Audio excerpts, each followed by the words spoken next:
बिस्मिल्लाहिर्रहमानिर्रहीम। आज हम जो टॉपिक्स डिस्कस करेंगे वो चंद बहुत ही इंपॉर्टेंट टॉपिक्स हैं, हाई यील्ड टॉपिक्स हैं and you are expected to see them in your exams, whether national और इंटरनेशनल एग्ज़ाम्स। हर तरह की सूरत में आपको इनके क्वेश्चंस आ सकते हैं। So let's start of. आज हम स्पाइनल कॉर्ड रिलेटेड सिंड्रोम्स और स्पाइनल कॉर्ड इंजरी के बारे में बात करेंगे, ठीक है। तो स्पाइनल कॉर्ड सिंड्रोम्स में हम मोस्ट इम्पॉर्टेंट सिंड्रोम्स डिस्कस करेंगे, जिनमें के हमारे पास सबसे इम्पॉर्टेंट सिंड्रोम है जी ब्राउन-सिक्वार्ड सिंड्रोम। सेकंड पे हमारे पास मोस्ट इम्पॉर्टेंट है पोस्टीरियर कॉर्ड सिंड्रोम। थर्ड पे हमारे पास मोस्ट इम्पॉर्टेंट है anterior cord syndrome. And last but not the least we are going to go through the central cord syndrome. जी, तो फर्स्ट हमारे पास जो सिंड्रोम हम डिस्कस करेंगे वो है Brown Sequard syndrome. Brown Sequard syndrome is the one which you are seeing on the top of the page over here, ठीक है जी। नंबर 1 पे जो लेबल हुआ हुआ है, जिस पाथवे से लेबल हुआ हुआ है, इसके पाथवे को आप ट्रेस करें तो आपको इसी की ट्रेसिंग से पता चल जाएगा कि what is hemisection actually mean. Hemisection, hemi means half, so that means half of the spinal cord is severed or damaged, ठीक है।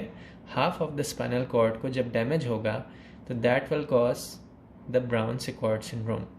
Brown Sequard syndrome is the technical term, और इसे लेमैन टर्म्स में हम hemi section of the cord भी कह सकते हैं।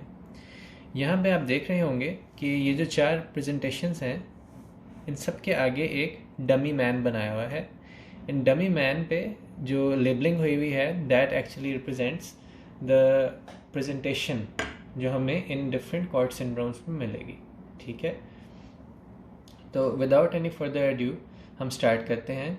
Whenever we are going to get a Hemy section of the spinal cord, तो उसकी वजह से हमारे पास 3 मेन हमारे पास प्रेजेंटेशंस आएंगी इस डमी में। फॉर एग्जांपल यहाँ पे अगर आप गौर करें तो इसको हमने जूम कर दिया है और अब आप क्लियरली देख सकते हैं कि ये जो डमी है इसमें एक साइड पे जो रीजन है उसमें टोटल शेडिंग हुई है एक रेक्टेंगुलर बॉक्स की शेप में, ठीक है। उससे नीचे मैंने एक साइन ड्रॉ किया हुआ है जिगजैग लाइंस का, और उसके आगे मैंने लिखा हुआ है पेन नेगेटिव। अब इस टर्मिनोलॉजी और इस निमोनिक का क्या मतलब है? ये जो शेडेड एरिया है ब्राउन-सिक्वार्ड सिंड्रोम में, ये रिप्रेजेंट करता है एरिया ऑफ टोटल एनेस्थीसिया, ठीक है जी। हम इसमें 3 मेन प्रेजेंटेशंस काउंट करेंगे keeping in view the exams. तो एग्ज़ाम्स पॉइंट ऑफ व्यू से हमारे पास 3 प्रेजेंटेशंस इसकी हाई यील्ड हैं, जिसमें हमारे पास फर्स्ट प्रेजेंटेशन जो होगी वो ये होगा कि at the level of the hemisection, जिस लेवल पे Hemy section of the spinal cord हुआ है या जिस लेवल पे half injury of the spinal cord पहुंची है, तो वहाँ पे तकरीबन उसी लेवल पे टोटल एनेस्थीसिया हमें मिलेगा, ठीक है। इसको टेक्निकल टर्म में हम कह सकते हैं बैंड ऑफ एनेस्थीसिया, मतलब जिस लेवल पे हेमी सेक्शन हुआ है उस लेवल पे person would not be able to feel anything, ठीक है जी। ये तो हो गई हमारे पास पहली presentation of the Hemy section of spinal cord. उससे नीचे आप देखें तो मैंने ये जिगजैग लाइंस ड्रॉ की हुई हैं। ये जिगजैग लाइंस क्या शो करती हैं? ये जिगजैग लाइंस शो करती हैं ipsilateral loss of proprioception and vibration control। जब भी Hemy section of the spinal cord होता है, मतलब एक side of the spinal cord पूरी जब चली जाती है, तो उसकी वजह से जो डोर्सल कॉलम ट्रैक्ट्स होते हैं they also get severed and they also get damaged, ठीक है। और क्योंकि वो तकरीबन ऊपर तक जाके मेडुला के लेवल तक जाके वो डिकसेट नहीं करते, इसलिए जो भी लेवल होगा स्पाइनल कॉर्ड का they will be in the non decussated form. तो क्योंकि वो उस लेवल तक डिकसेट हो ही नहीं होते, इसलिए हमारे बैंड ऑफ एनेस्थीसिया से नीचे हमें ipsilateral loss of vibration and proprioception मिलेगी। ऑलराइट, अब आप देख रहे हैं उसके ऑपोजिट मैंने जो लिखा हुआ है पेन नेगेटिव, क्योंकि हमारे पास जो anterolateral tracts of pain and touch होता है वो एट द लेवल या थोड़ा सा अपने एग्जैक्टली जिस लेवल से ऊपर जाके वो डिकसेट कर जाता है, ठीक है। It's not like the dorsal column tract जो कि मेडुला के लेवल पे जाके डिकसेट करता है। The anterior lateral spinothalamic tract for pain, temperature, touch decussates at or above a few segments at which they enter in the form of posterolateral tract of Lisieur। ठीक है जी। तो क्योंकि वो तकरीबन उसी लेवल पे डिकसेट कर जाते हैं जहाँ पे वो एंटर होते हैं, इसलिए जिस लेवल पे हेमीसेक्शन होगा तो उससे नीचे इप्सिलेटरल हमारे पास loss of vibration and proprioception होगी, जबकि हमारे पास contralateral loss of pain, temperature and touch sensations होंगी। ठीक है, इसको आप नीचे इसी तरह से ट्रेस करते रहें तो नीचे जो इसके फीट हैं और इसका पूरा जो लोअर लिम्ब है वो अफेक्टेड होगा। लोअर लिम्ब में भी आप इसी तरह कह सकते हैं कि लोअर लिम्ब में जो लेफ़्ट साइड पे लॉस ऑफ प्रोप्रियोसेप्शन होगी, जबकि राइट साइड पे loss of pain, temperature and touch sensations होंगी। जी, now we move on to the second presentation जो कि हमारे पास कॉर्ड डैमेज में आ सकती है, और वो सेकंड प्रेजेंटेशन है जी anterior cord syndrome. Anterior cord syndrome के साथ एक बड़ी फेमस बीमारी लिंक्ड है, a famous disease which goes by the name of poliomyelitis. ठीक है जी, poliomyelitis mostly a disease of the childhood, लेकिन mostly it has been eradicated from all around the globe except Pakistan. ठीक है, पाकिस्तान में it's still in the phase of eradication, लेकिन hopes are high. तो we are going to discuss the anterior cord syndrome ना। Anterior cord syndrome में हम देखते हैं या तो हमारे पास टू पॉसिबिलिटीज़ आ सकती हैं। एक तो ये पॉसिबिलिटीज़ है कि पूरा का पूरा जो हमारे पास anterior portion of the spinal cord है दैट कैन गेट सीवियर्ड और डैमेज्ड। ठीक है जी, it can happen in cases of injury और any sort of accident. But in case of diseases such as the poliomyelitis, वो specifically जो है anterior grey horn को अफेक्ट करेगा। ठीक है, anterior gray horn over here. It is not going to affect, it is not going to have such a diffuse effect over the anterior white horn as well. ठीक है, जो poliomyelitis होगा वो सिर्फ एंटीरियर ग्रे हॉर्न्स पे affect करेगा, जबकि अगर कोई एक्सीडेंट या इंजरी होती है तो उसमें you have a chance that you might affect the whole of the anterior cord. ठीक है जी, तो अब इसकी डमी को हम स्केच करें तो what that might look like. The dummy of the anterior cord syndrome is right in front of you, and over here you can see I've drawn a mnemonic for you within the abdomen of the dummy। ठीक है, तो इसमें pen क्या आप देख रहे हैं, pen के नीचे क्रिस क्रॉस मैंने लगाया हुआ है। दैट मीन्स कि pain in the form of contralateral loss इसका होगा। ठीक है, इसमें इप्सिलेटरल पेन लॉस सेंसेशन नहीं होगी। इसमें जब भी हमारे पास एंटीरियर कॉर्ड सिंड्रोम का कोई पेशेंट आएगा या पोलियोमाइलाइटिस का पेशेंट आएगा तो उसमें जो लॉस ऑफ पेन सेंसेशन होगी that will be on the contralateral side. ठीक है, मतलब कि अगर राइट साइड का लीजन है तो लेफ़्ट साइड की pain and temperature and touch sensation loss होगी, एंड अगर लेफ़्ट साइड का एंटीरियर कॉर्ड लीजन है तो राइट साइड का pain, touch and temperature loss होगा। ठीक है, क्योंकि वो एट द लेवल ऑफ जो होता है spinal cord at which they enter the tracts for the pain, touch and temperature they soon decussate, unlike the dorsal column tracts which decussate at the level of the medulla.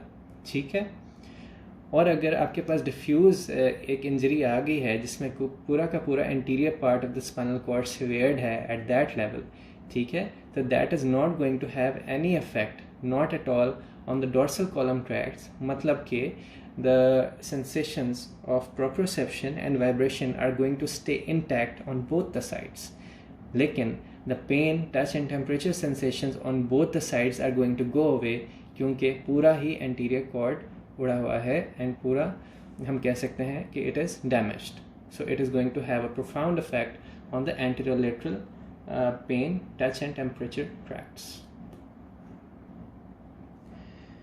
Now we move on to the third presentation which we can get in the spinal cord syndromes, that is the posterior cord syndrome.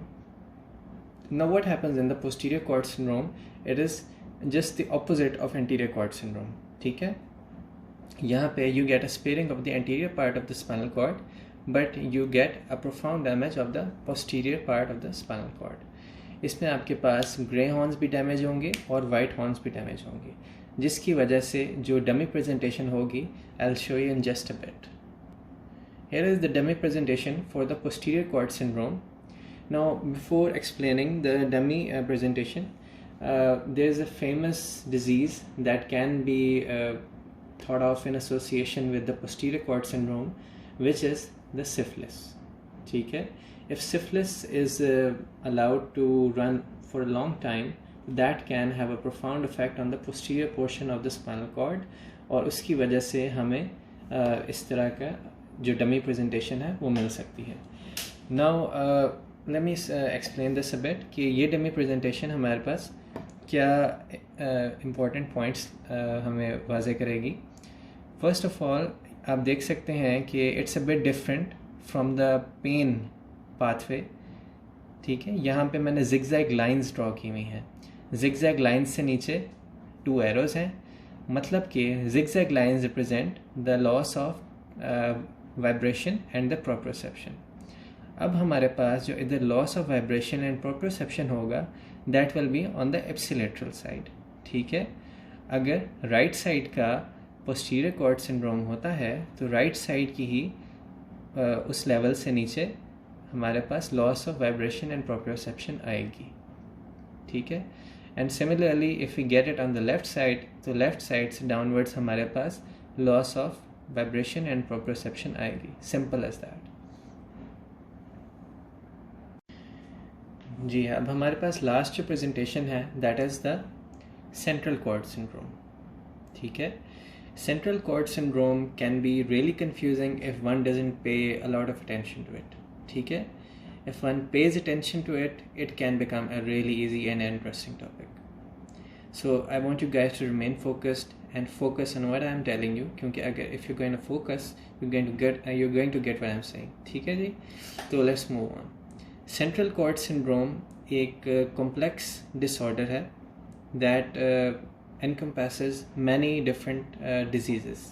ठीक है, इसमें कुछ हद तक diabetes का भी role आ जाता है, लेकिन डायबिटीज़ के अलावा there is one famous disease which we are going to discuss in just a few minutes. ठीक है, अभी हम इसकी एग्जैक्ट टोपोग्राफिकल लोकेशन की बात करें तो ये आप देख सकते हैं कि इसने central part of the spinal cord को इन्फेक्ट किया हुआ है या इसको फिज़िकली डैमेज किया हुआ है. ये जो एरोज़ आपको नज़र आ रहे हैं, what is this show? This shows कि central cord syndrome is continuously expanding. ठीक है, एक्सपेंडिंग लाइक अ कैविटी. ठीक है, cavity या in the form of any infective process or physical damage in the form of accident or injury or whatever. ठीक है जी, तो इसमें central portion of the spinal cord से it's going to start and then it's going to keep spreading until it creates some sort of tunnel या pathway within the spinal cord. ठीक है, तो इसमें certain बहुत high yield points हैं which we need to remember, और इसकी dummy presentation I am just going to show you right now. जी, तो सेंट्रल कॉर्ड सिंड्रोम में सर्टन हमारे पास फीचर्स होते हैं जो कि इसको डिस्टिंग्विश करते हैं एंटीरियर कॉर्ड सिंड्रोम से, पोस्टीरियर कॉर्ड सिंड्रोम से, ब्रोंसिक कॉर्ड सिंड्रोम से and the other regional spinal cord syndromes. वो फीचर्स क्या हैं कि सेंट्रल कॉर्ड सिंड्रोम का हॉलमार्क फीचर जो होता है वो होता है dissociated suspended sensory loss. Yeah you heard me right, इसका जो हॉलमार्क होता है फीचर वो होता है dissociated suspended sensory loss. Means कि इसका जो सेंसरी लेवल डैमेज होता है in the form of pain and temperature, वो एक पिन पॉइंट रीजन्स को अफेक्ट करता है. ठीक है, यहाँ पे अगर आप इस डमी प्रेजेंटेशन को देखें तो मैंने एक फॉर्म ऑफ पैटर्न की फॉर्म में इसका लाइन्स शेडिंग दी हुई है. Now what is this represent? यहाँ पे देख रहे हैं मैंने लेबल किया हुआ है इसको अ केप शॉल. ठीक है, जैसे कि एक जर्सी उड़ते हैं उस तरह का एक केप शॉल की फॉर्म में एक पैटर्न मैंने यहाँ पे ड्रॉ किया हुआ है. अभी केप शॉल पैटर्न क्या रिप्रेजेंट करता है कि क्योंकि जो हमारे पास लीजन है स्पाइनल कॉर्ड का वो सेंट्रली से आउटवर्ड्स एक्सपैंड कर रहा है. ठीक है, और जो anterolateral spinal thalamic tract for pain touch temperature हैं वो centre of the spinal cord से गुजरते हैं. ठीक है, reaching up to the medulla and ultimately decussating there. ठीक है, लेकिन जो पोस्टीरियर ट्रैक्ट्स होते हैं they don't come into the domain of this what do we call this central cord syndrome until the very late stages. ठीक है, very very late stages. तो initial जो main presentation है वो ये है कि you're going to get a dissociated suspended sensory loss in the form of a cape shawl, जो कि मैंने आपको ये ड्रॉ करके दिखाई हुई है. और इस केप शॉल में इस एरिया में जहाँ जहाँ ये शेडेड है यहाँ पे आपको loss of touch, pain and temperature sensation मिलेंगी. इससे ऊपर और इससे नीचे ठीक होगा क्योंकि इस एरिया में central cord syndrome is starting. ठीक है जी, तो इस एरिया में इसकी केप शॉल प्रेजेंटेशन आएगी. Now the second hallmark feature of this is कि सेंट्रल कॉर्ड सिंड्रोम में the upper limbs are weaker than the lower limbs. ठीक है, this is a very important feature. And a patient comes to you and says कि doctor साहब मेरे जो हाथ हैं वो बहुत ही सुन्न हो गए हैं. ठीक है, सुन्न हो गए हैं, और to be more appropriate he is going to say कि कमज़ोर हो गए हैं. ठीक है, कमज़ोर हो गए हैं और मेरे में जान नहीं रही, मेरे बाजों में जान नहीं रही, जबकि मैं चल फिर ठीक सकता हूँ. तो that is going to indicate you कि आपका लीजन कहाँ पे फॉल कर रहा है. That is going to tell you, pinpoint you कि एक सेंट्रल कॉर्ड सिंड्रोम बन सकता है. ठीक है, और अगर हम केप शॉल पैटर्न की बात करें तो केप शॉल पैटर्न के साथ अगर कोई पेशेंट आपके पास आता है तो उसकी टिपिकल प्रेजेंटेशन ये होगी कि फ़ीमेल आपके पास आएगी. The female is going to say to you कि डॉक्टर साहब कुछ दिनों पहले मैं खाना पका रही थी तो मेरे हाथ जल गए और मुझे पता भी नहीं चला. ठीक है, और अगर मेल होगा तो ही इज़ गोइंग टू से कि he had smoke marks on his hands. Cigarette पीते हुए उसके हाथ में अगर कोई काले हुए होंगे या जले हुए होंगे तो he might not even notice them. ठीक है, तो मेल के हैंड्स पे स्मोक मार्क्स मिल सकते हैं, सिगरेट मार्क्स मिल सकते हैं, बर्न मार्क्स मिल सकते हैं, जबकि फ़ीमेल के हैंड्स पे कुक करते हुए या खाना पकाते वक्त उनके हैंड्स अगर बर्न होते हैं तो they are not going to feel it. और जब वो इंसिडेंटली देखेंगे एट देयर हैंड्स तो then only they are going to realise that they have burned their hands. ठीक है, तो these are the two most common presentations for the central cord syndrome. A very differentiating point between the anterior cord syndrome and the central cord syndrome is that in the central cord syndrome the upper limbs are weaker than the lower limbs. ठीक है, but in the anterior cord syndrome, in case of poliomyelitis, the lower limbs are going to be weaker than the upper limbs. ठीक है, now this is a very important point to keep in mind. और बाकी before moving on to the next part of the lecture, let me tell you कि ये जो चारों syndromes मैंने आपको बताए हैं और उनकी presentations in the form of dummy man, तो ये extremely high yield presentations हैं which you likely to get on your boards. ठीक है, जो regional presentations हैं for example in the form of upper motor neuron lesions वो आपको हर किसी में मिलेंगे. ठीक है, फॉर एग्ज़ाम्पल कि जो पोस्टीरियर कॉर्ड सिंड्रोम है उसमें in the late stages of syphilis, alright, in the form of tabes dorsalis you will get atony of the bladder. ठीक है, तो regional upper motor neuron lesions जो हैं you going to get them of course, लेकिन क्योंकि they get similarities between with the other regional spinal cord syndromes, इसलिए that confuses the students. ये जो dummy man representations मैंने आपको बताई हैं, if you keep these in mind and the history of the patient in mind, what they are going to narrate to you, you can easily guess within minutes or I must say within seconds that which type of regional cord syndrome is this. तो ठीक है जी, if you've understood it, that's excellent. And now we're going to move towards the next part of the lecture. जी, तो before moving on to the next part of spinal cord injuries, एक very high yield fact which I would like to mention in case of central cord syndrome is that disease known as syringomyelia usually causes central cord syndrome. Syringomyelia, what is it? It is basically a formation of a syrinx or a cavity in the cavity of the spinal cord which leads to the syndrome of central cord syndrome and can lead to the dummy man presentations which I just showed you for the central cord syndrome, that is the dissociated sensory loss in the form of cape shawl pattern and upper limbs weaker than the lower limbs.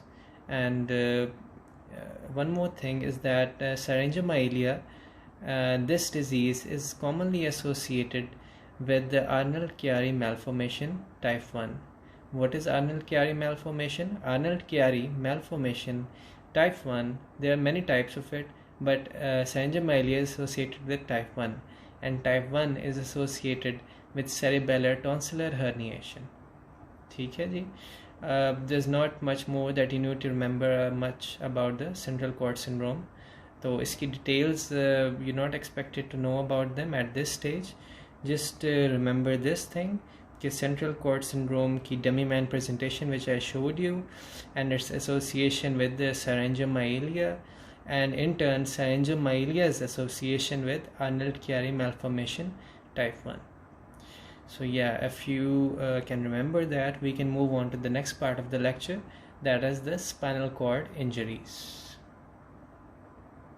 जी, तो अब हम अपने next part of the lecture की तरफ move on कर रहे हैं, which is the lesion to the spinal cord in the form of disc herniation, in the form of osteosclerosis, tuberculosis, or any other infective or the physical lesion that might physically compress the nerves. ठीक है जी. तो इसमें I won't go into the details of any form of the infective process or the physical lesion that might be severed onto the spinal cord or the nerves. इसमें I'd like to highlight one of the very important facts that many few students know about, that is the location of the emergence of the different spinal nerves, whether they emerge above the corresponding vertebra or whether they emerge below the corresponding vertebra, और उनके spinal cord lesions का, उनके vertebral segments का आपस में क्या relation है, ये सब इस स्लाइड में डिस्कस करेंगे, क्योंकि detail you can get all that from the books. जो बात नहीं समझ आती वो ये बात है जो कि मैं आपको अभी बताने लगा हूँ. यहाँ पे आप देख रहे हैं कि C3 से लेके C7 तक जो एक सेक्शन मैंने ड्रॉ किया हुआ है वर्टिब्रा और स्पाइनल नर्व इमर्जेंस का, यहाँ पे आप देख सकते हैं कि जो spinal cords spinal nerves emerge कर रही हैं, they are emerging from above their corresponding vertebra. ठीक है. जो C3 की वर्टिब्रा है उसकी जो स्पाइनल नर्व है that is exiting from above the C3 vertebra. जो C4 स्पाइनल नर्व है that is exiting from above the C4 vertebra. Similarly C5 का जो स्पाइनल नर्व है that is exiting above its corresponding vertebra. जो इसमें exception आती है वो C7 की है. ठीक है. C7 इन सिंपल आप इस तरह याद रखें कि C1 2 3 4 5 6, C1 से लेके C6 तक. ठीक है. इवन C7 तक जो भी उनके नर्व्स हैं, C5 अगर होगी तो C5 की नर्व उसके ऊपर से गुजरेगी. ठीक है.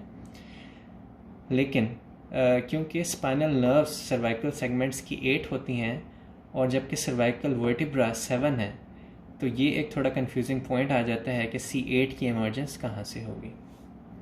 C8 की इमर्जेंस मैं आपके सामने अभी ड्रॉ करके दिखाऊंगा ताकि आपको बेटर आइडिया हो लाइव. तो C7 की स्पाइनल नर्व इमर्ज हुई C7 वर्टिब्रा के ऊपर से, जबकि C8 स्पाइनल नर्व इमर्ज होगी C7 के नीचे से ही. ठीक है. क्योंकि C8 वर्टिब्रा कोई होती नहीं है, C7 तक मैक्स वर्टिब्रा होती है, जबकि C8 तक मैक्स सर्वाइकल स्पाइनल नर्व होती है. ठीक है. एक ये कंफ्यूजिंग पॉइंट हमने कवर कर लिया. तो अब हम आते हैं कि डिस्क प्रोट्रूजन की या डिस्क हर्निएशन की, और वो किस तरह से कौन से स्पाइनल नर्व को डैमेज करेगी. इन द लोअर सेगमेंट अब आपको नज़र आ रहा है थोड़ी डिफरेंट अरेंजमेंट के साथ exiting of the spinal nerves with the corresponding vertebra. यहाँ पे जो ऊपर वाला सेट बनाया हुआ है इसमें यू कैन क्लियरली सी कि the spinal nerves are exiting above the corresponding vertebra, whereas in the lower set that I've drawn over here, you can see that the exiting nerves are exiting below their corresponding vertebra. ठीक है, यहाँ पे अगर आप C3 को देखें तो C3 की जो नर्व एग्जिटिंग है वो इसके ऊपर से एग्जिट कर रही है, ठीक है, जबकि यहाँ पे जो L3 है, ठीक है, जो नंबर 3 वर्टिब्रा है, नंबर 3 वर्टिब्रा में इसके नीचे से एग्जिट कर रही है। जो L3 नर्व रूट है बिलो इट्स करस्पॉन्डिंग वर्टिब्रा, जबकि जो यहाँ पे सर्वाइकल वर्टिब्रा है अबव द करस्पॉन्डिंग वर्टिब्रा। तो एक सिंपल सा रूल बन गया इधर हमारा कि सर्वाइकल 7 तक हमारी जो स्पाइनल नर्व्स हैं they are going to emerge and they are going to exit above their corresponding vertebra, और उससे नीचे ऑनवर्ड सारी जो एग्जिटिंग स्पाइनल नर्व्स हैं they are going to exit below their corresponding vertebra, ठीक है। तो this makes couple of things very easy. तो now we're going to move on to the next tricky portion, that is the disc herniation. अब हमारे disc disc herniation 2 types की होती है। Disc herniation मतलब what is a disc? Disc is actually a mass of the nucleus pulposus that is between 2 vertebra. Simple सी ये definition आप याद रखें कि जो एक्टोडर्मल टिश्यू होता है ये उसका रेमनेंट होता है न्यूक्लियस पल्पोसस, और ये न्यूक्लियस पल्पोसस जो होती है in turn remains in the form of intervertebral disc, ठीक है। जो इंटरवर्टिब्रल डिस्क होती है ये पिंक कलर में जो मैंने आपको शो किया हुआ है, दैट मीन्स कि C3 और C4 की जो इंटरवर्टिब्रल डिस्क है that is over here in between the C3 and C4, और इसे हम क्या कहेंगे that this is the intervertebral disc of the C3 and C4 cervical vertebra. Similarly किसी भी रैंडम हम ले लें तो ये 6 और 7 की सर्वाइकल वर्टिब्रा की इंटरवर्टिब्रल डिस्क है, ठीक है। इसी तरह L3 L4 या कोई भी 2 वर्टिब्रा के दरमियान उसकी इंटरवर्टिब्रल डिस्क होगी। अब क्या होता है कि it is well contained, the intervertebral disc is well contained, लेकिन अगर कोई ट्रॉमा होता है, एनी फॉर्म ऑफ लीजन या कोई एक्सीडेंट या फोर्सफुल इम्पैक्ट होता है स्पाइन पे, तो इस डिस्क की प्रोट्रूजन हो जाती है बैक पे, ठीक है। तो ये प्रोट्रूजन 2 टाइप्स की होती है हमारे पास। इनकी टाइप्स यहाँ आगे मैंने लिखी हुई हैं, सेंट्रल और लेटरल, ठीक है। सेंट्रल या पोस्टीरियर और लेटरल, ठीक है। हमारे पास सर्वाइकल सेगमेंट में भी सेंट्रल और लेटरल प्रोट्रूजन्स आएंगी जो है डिस्क हर्निएशंस, और सिमिलरली सर्वाइकल से नीचे जो मेन सेगमेंट्स हैं, for example the lumbosacral region and the cervicothoracic region, ठीक है। इन पे ही मोस्टली हमारे पास डिस्क हर्निएशंस आती हैं।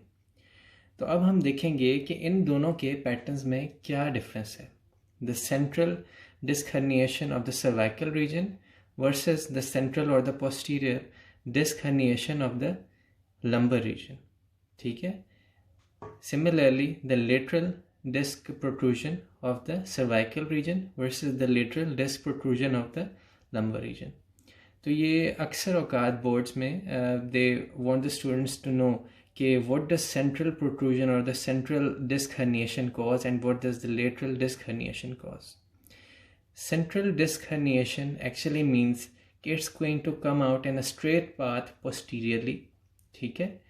तो वो अगर central herniation होगी in the cervical segment of the cord, तो that can damage the spinal cord, ठीक है। अगर ये centrally इधर से प्रोट्रूड होगी या हर्निएट होगी तो ये सिंपली स्पाइनल कॉर्ड को कंप्रेस करेगी या माइलोपैथी कॉज कर सकती है, रेडिकुलोपैथी नहीं कॉज करेगी। What is myelopathy? That is compression of the spinal cord, और रेडिकुलोपैथी क्या है? Compression of the spinal nerves, ठीक है, as the exit from the spinal foramina. तो अगर सेंट्रल डिस्क हर्निएशन नहीं होगी सर्वाइकल रीजन में और लेटरल डिस्क हर्निएशन होगी, तो ये आप देख सकते हैं क्लियरली कि जो स्पाइनल नर्व एग्जिट कर रही है it exits above its corresponding vertebra, और ये ऐसे लेटरल जाके एग्जिट होती है। तो सिमिलरली अगर ये सेंट्रली प्रोट्रूड नहीं होगी, नहीं, जबकि लेटरली अगर प्रोट्रूड होती है तो that is going to impinge upon this spinal nerve that is exiting over here. ठीक है जी। तो अगर हम कोई भी रैंडम एग्जांपल लें कि एक न्यूरोसर्जन बैठा है और वो कहता है कि C3 और C4 की डिस्क प्रोट्रूजन हुई है लेटरल साइड पे, तो व्हाट आर द चांसेस कि कौन सी नर्व एग्जिटिंग नर्व डैमेज होगी या कंप्रेस होगी, या किस नर्व स्पाइनल नर्व की रेडिकुलोपैथी होगी। तो C3 और C4 डिस्क की अगर लेटरल प्रोट्रूजन होती है साइड की तरफ, तो that is going to compress upon, yes guys tell me, that is going to compress upon the C4। ठीक है। सिमिलरली अगर C4 और C5 की होती है तो that is going to compress C5, और सिमिलरली इफ C5 और C6 की होती है that is going to compress C6, लेकिन only in cases of lateral protrusion. जो सेंट्रल प्रोट्रूजन है that is more likely, not always but more likely to compress and cause myelopathy instead of radiculopathy. ठीक है।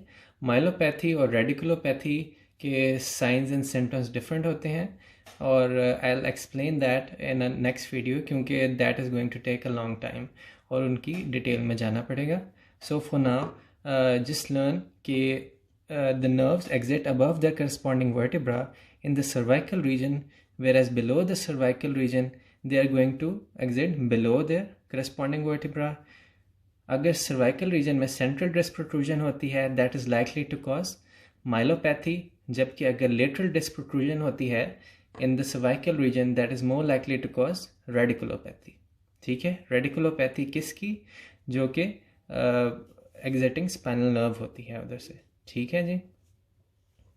अब हम अपने next confusing part की तरफ चलते हैं, जो है posterior and lateral disc herniations below the cervical segment, which is the most common site जहाँ पे हमारे पास हमें मिलता है, वो लंबोसैक्रल L5 और S1 के लेवल पे मिलता है, तकरीबन इस लेवल पे जाके L5 और S1 के लेवल पे। ठीक है जी।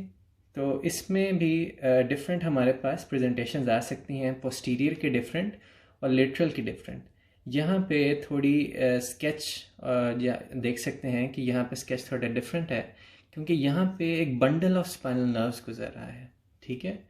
तो यहाँ पे सिचुएशन थोड़ी डिफरेंट है as compare to the cervical reason.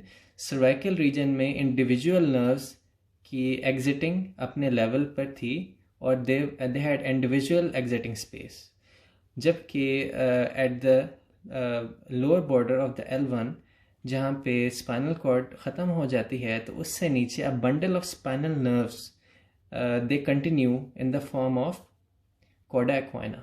ठीक है।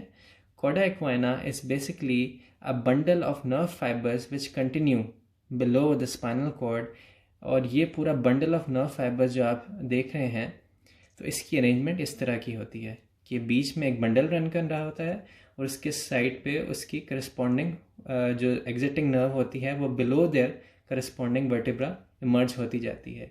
बंडल रन कर रहा होता है और नर्व इमर्ज करती रहती है बिलो द करस्पॉन्डिंग वर्टिब्रा। ठीक है, क्लियर। तो L3 की जो नर्व है that emerges below the corresponding vertebra from the bundle of nerve fibres that is the cauda equina. उससे वो जो है वो उसका पाथवे लीव करके अपने रास्ते पे चल देती है एंड इट इमर्जेस और एग्जिट्स।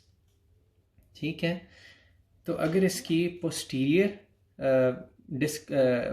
डिस्क हर्निएशन होगी in the region of the lumbosacral region, तो आप खुद ही ईज़िली बता सकते हैं कि अगर ये सीधी सेंट्रल डिस्क प्रोट्रूजन होती है तो ये पूरा का पूरा बंडल जाएगा। ठीक है।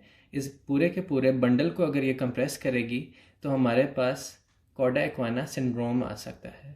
ठीक है। Cauda equina syndrome is a syndromic presentation जिसमें पूरे के पूरे नर्व फाइबर्स जो होते हैं उनकी जो होती है कंप्रेशन होती है, और उसकी वजह से upper and lower motor neuron signs different आपको मिल सकते हैं।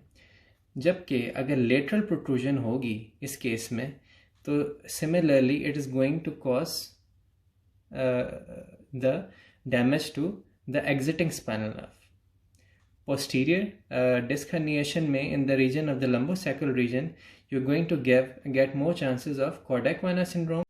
तो यहाँ पे हम देख सकते हैं कि अगर L3 और L4 की डिस्क हर्निएशन होती है तो उसमें क्लियरली जो इजी एक्सेस में नर्व है और जो जिसके जाने के ज़्यादा चांसेस हैं वो है L4, और L4 L5 में अगर डिस्क हर्निएशन होती है lateral, that is going to compress and have an effect on L5.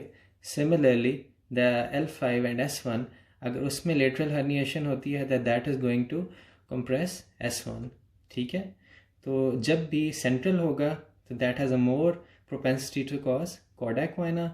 Lateral has a more propensity to cause the compression of the spinal nerve that is exiting. और अगर far lateral होगा, ठीक है, एक condition अक्सर औकात आ जाती है फार लेटरल, मतलब बिल्कुल ही वो लेटरली अगर हर्निएट कर जाता है तो फिर हमें ऊपर वाली वर्टिब्रा की करस्पॉन्डिंग स्पाइनल नर्व कंप्रेशन मिलेगी. अगर हम एक ही वर्टिब्रल लेवल को लें और उसमें तीनों सिनेरियोस को अप्लाई करें तो L3 L4 में अगर सेंट्रल डिस्क हर्निएशन होगी तो that is going to give us Kodak-Viner syndrome. अगर लेटरल डिस्क हर्निएशन होगी in the C3 in the L3 and L4, that is going to give us L4 compression, L4 spinal nerve compression. लेकिन अगर वो far lateral चली जाती है तो that can easily have an access to L3 directly. ठीक है, central में Kodak-Viner, लेटरल में L4 एंड फार लेटरल में L3. सिमिलरली सर्वाइकल रीजन में सेंट्रल में अगर होगा तो माइलोपैथी एंड लेटरल में radiculopathy. Now we move on to the last part of our lecture. एक पेशेंट आपके पास आता है एंड उसका जो है lower limb that has a weakness. ठीक है, लोअर लिम्ब बायलेटरल वीकनेस है and the surgeon over there orders the house officer to carry out the CT or the MRI scan of the spine.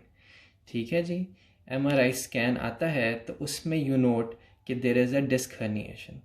अब disc herniation है तो in the boards they can give you कि patient presented to you with bilateral lower limb weakness, और उसमें जो vertebra का level था that was cervical something या अपर थोरैसिक का कोई लेवल था, कोई भी आपको लेवल दे सकता है. और वो आगे क्वेश्चन पूछ सकता है कि which exact spinal segment was involved. ठीक है, तो ये एक सामने छोटा सा एल्गोरिदम और टेबल आपके सामने बना हुआ है. तो you need to learn this by heart and this is going to help you in the cases of spinal cord injury. तो अगर स्पाइनल कॉर्ड इंजरी का सेगमेंट जो है वो सर्वाइकल रीजन में है तो then you going to detect -1, ठीक है, in order to get the corresponding vertebra at which there is the real damage. For example, अगर cervical 2 vertebra पे उसका डैमेज है तो उसका cervical cord segment कौन सा इन्वॉल्व होगा? Simply you have to add 1 to it. ठीक है, cervical 2 vertebra का डैमेज है तो उसमें spinal segment 3rd इन्वॉल्व होगा. Second cervical vertebra, 3rd cervical segment. इसी तरह अपर थोरैसिक में जो अपर 6 थोरैसिक हैं उसमें से किसी वर्टिब्रा का डैमेज होगा तो स्पाइनल कॉर्ड का सेगमेंट बताने के लिए you have to add 2 to it. For example, second thoracic vertebra का डैमेज है and that is compressing the spinal cord, तो वो किस स्पाइनल कॉर्ड के सेगमेंट को कंप्रेस कर रहा होगा? That will actually not be the second thoracic segment of the spinal cord, that will be the fourth thoracic segment of the spinal cord. ठीक है, क्योंकि हमने +2 कर दिया. इसी तरह से you just go on doing the mathematics over here and you can just do it from vertebra to spinal segment या spinal segment to a vertebra. ठीक है जी, just do the vice versa of it. जिस तरह forward move कर रहे हैं उस तरह backwards भी move कर सकते हैं in order to get the damage, in order to get the location of injury. अगर if the examiner gives you the spinal segment और आपको vertebral level बताना है तो you just move in the reverse order. And if he gives you a radiological investigation telling you which vertebra is damaged, so you just go on in the forward direction to tell the examiner your answer in the form of a spinal segment. So that concludes the lecture. Hope you liked the whole video. So if you think you liked the video and benefited somehow from it, so don't forget to like and subscribe to the channel for more informative stuff. Thank you and Allah Hafiz.